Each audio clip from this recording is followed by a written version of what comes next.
এক বাঙালি এমন এক বিশাল সাম্রাজ্য চালিয়েছিল যেখানে অস্ত্র ছিল না, ছিল শুধু জ্ঞান।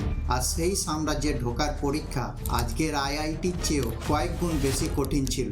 আমি কথা বলছি আজ থেকে প্রায় ১৫০০ বছর আগে প্রাচীন নালন্দা বিশ্ববিদ্যালয়ে। চীন, জাপান, কোরিয়া থেকে হাজার হাজার মাইল পাড়ি দিয়ে ছাত্ররা এখানে আসতো, কিন্তু তাদের স্বপ্ন ভেঙে যেত মেন গেটেই। কারণ সেখানে পাহারায় কোনো দারোয়ান ছিল না, যারা ছিল তারা সব এক একটা বড় বড় পণ্ডিত। প্রতি ১০ জনের মধ্যে ৮ জন প্রশ্নের উত্তর না দিতে পেরে কাঁদতে কাঁদতে বাড়ি ফিরে যেত। আর যে দু একজন কোনো মতে ভেতরে ঢুকতো তাদের জন্য অপেক্ষা করতো এক বিশাল চমক। এই ১০,০০০ ছাত্র আর ২,০০০ শিক্ষকের বিশাল বিশ্ববিদ্যালয়ে যিনি প্রধান ছিলেন তিনি হলেন প্রাচীন বাংলার সমতল অঞ্চলে জন্ম নেওয়া এক খাঁটি বাঙালি, আচার্য শীলভদ্র।